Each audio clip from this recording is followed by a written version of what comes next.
If you know anything about mythological Africans, you know we love folktale retellings around here.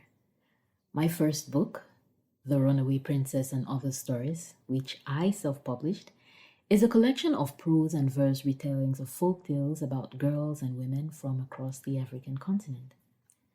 I think retellings create space for us to see from other perspectives, especially those of individuals, communities, or ideas which historically have been demonized, marginalized, or otherwise excluded from mainstream narratives. That being said, I believe there are times when retellings are not necessary, when a myth or a piece of folklore deserves to be told in its original form with no attempt to reinterpret or reclaim or refute or resolve any of its contradictions, so they make sense to or become more palatable to modern audiences. Why?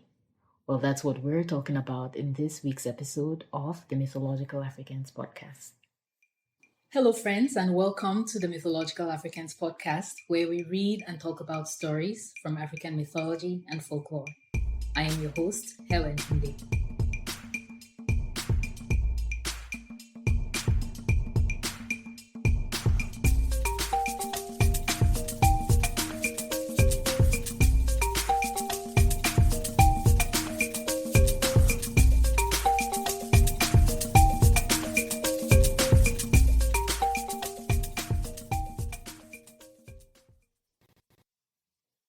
Whether you use e-readers or prefer to visit brick and mortar bookstores and glory in the woodsy fragrance of new books, if you're an avid reader, you must have come across the abundance of books and anthologies offering retellings of classic myths and fairy or folk tales.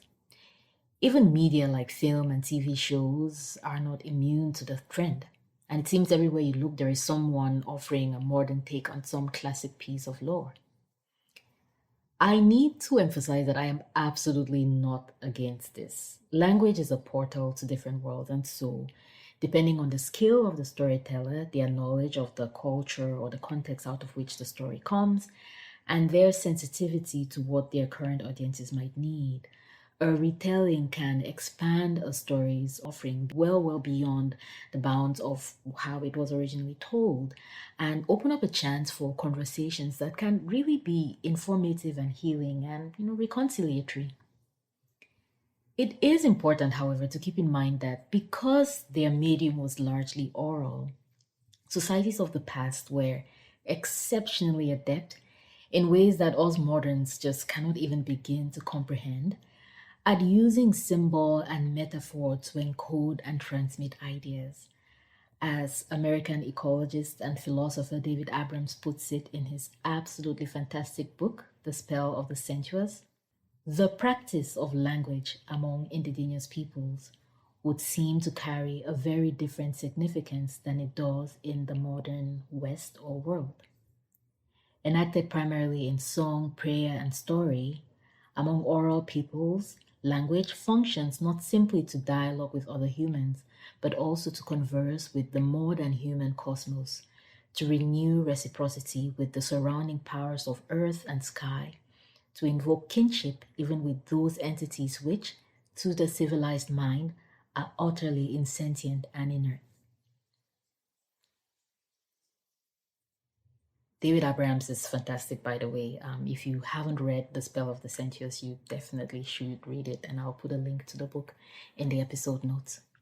So, thinking about that now, consider that myths and folklore and their modern equivalents in the media are one of the most important human meaning making mechanisms.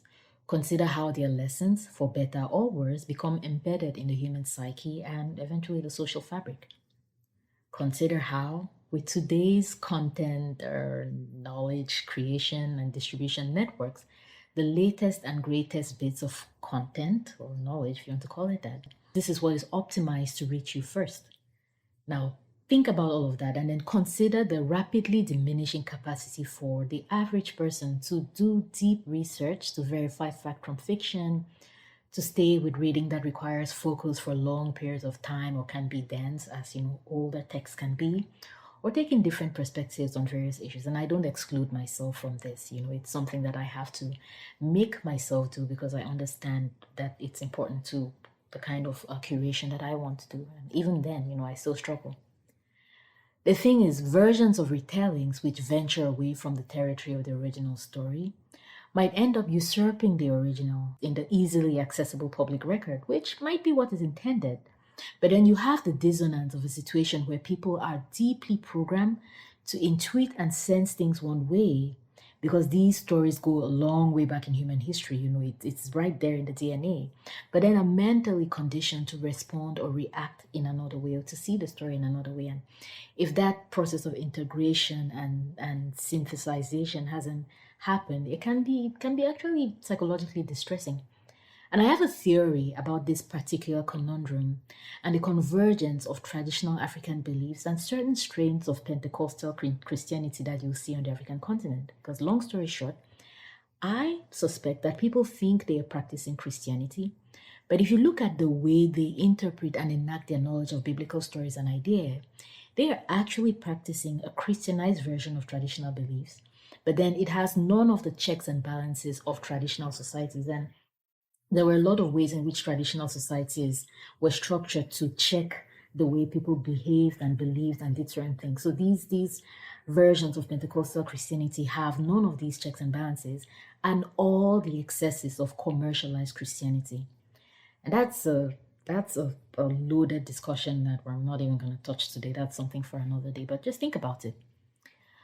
And also, and especially in the African context, one must consider that the stories we receive have more than likely already been through filters of time and experience, which have changed their content and form. If not the contracture of translations to English, French, Portuguese, Spanish, German, or whatever colonial power took over the territory, then the dilution of encounters with ideas from other less accommodating worldviews.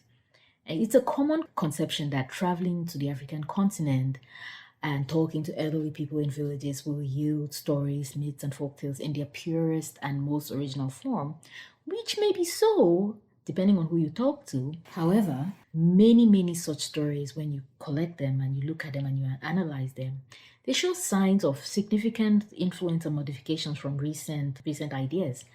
A story collected by a German missionary from an informant in 1867 might actually end up offering an account more faithful to the traditional beliefs of a given community than a story recalled by an elderly person who attended primary and secondary school where they were taught by the same missionary.